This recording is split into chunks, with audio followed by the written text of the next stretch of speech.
kabilaan na naman, oh. Ang dami na naman ng sasakyan kasi natatakot na naman sila tumaas ang mga ano, oh, ayan, diba?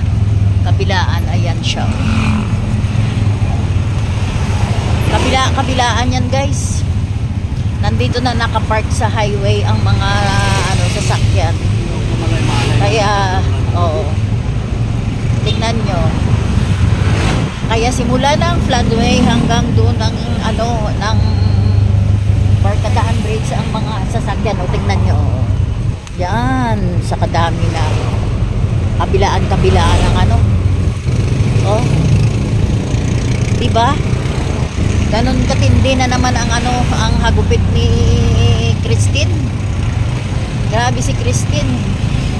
Sobra na naman ang ano niya, paminsala sa ano, sa Pilipinas.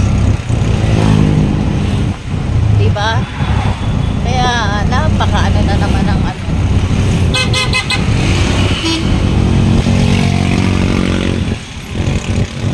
Kaya guys, so tingnan nyo. Wala, ano lang gagawin ng gobyerno. Wala ang sasakyan ng ano. Siyempre, nature ano yan eh. Ganon katindi ngayon ang ano. Oh, ayan, sa kabilang ano na naman. Oh. Mapa-tricycle, mapa-motor, mapa-kotse, mapa-dump truck. Dito na, nag-ano na sa ano, sa tabi ng ano, highway. Kasi iniiwas ang mga sasakyan sa ano, sa baha. Kasi mahirap pag bumaha na sa ano eh. Hindi mo na basta-basta maano. Ayan. Mga motor na yan, oh. Kikita nyo ba? Yung mga ibang mga motor na ano, kagaya yan sa ano, tawag nito NMAX, nakalagay na rin sa tabi. Kaya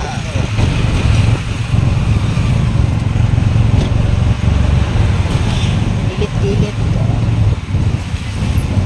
diba?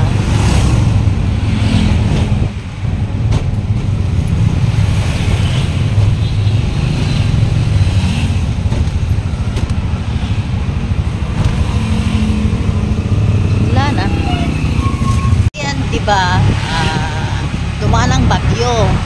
Oh, ngayon hindi naman ganon katindi, pero grabe lang ang ulan. Oh, tingnan niyo guys. Oh, maluwag ang kalsada sa ngayon. Kasi wala na naman pasok.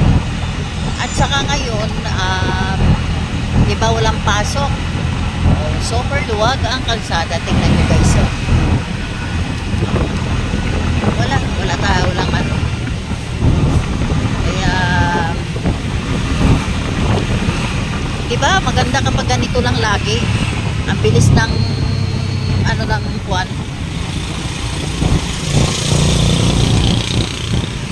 Mabilis ang transportation pag ganyan. Mabilis ka makarating sa pupuntahan mo.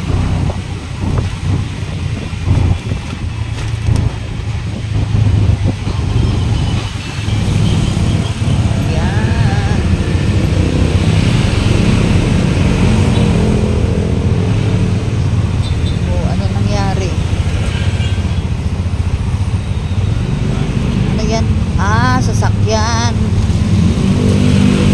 Simula ngayon may sasakyan na pala dyan sa Circle Verde. Mga tricycle na nakaano dyan. Yan na dumadaan. Ayan guys, ito ang update ng kalsada sa ngayon. October 25. Maluwag ang kalsada.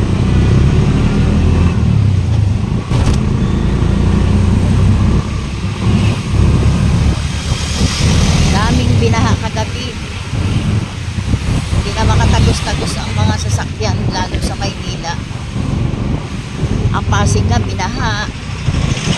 Yung palengke, yung ano, kaya ang ibang mga tricycle alas 11, alas 12 doon nakaparada sa may simbahan. Hindi nakakarating sa ano. Hindi na nakakarating sa palengke.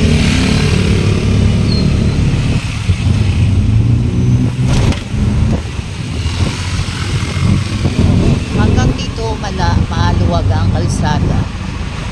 Walang mailan-ilan lang ng mga sasakyan ang dumaraan. Kasi buong nationwide, buong ano yata, buong Quezon City, hindi ko alam sa Pasig bakit hindi nagde-declare ng ano. Wala nang announcement na ano sa radyo ang buong Pasig.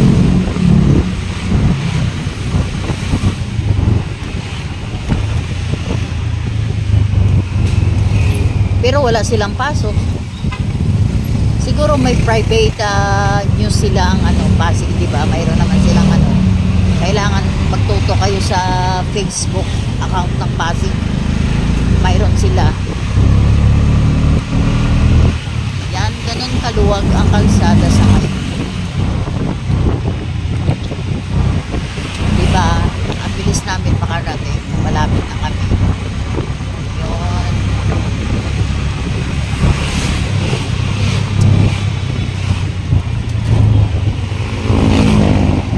Guys, yan lang ang masasabi ko.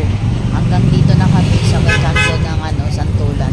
Kaya hanggang dito na lang ang ating na vlog. Thanks for watching. Like, share, and subscribe.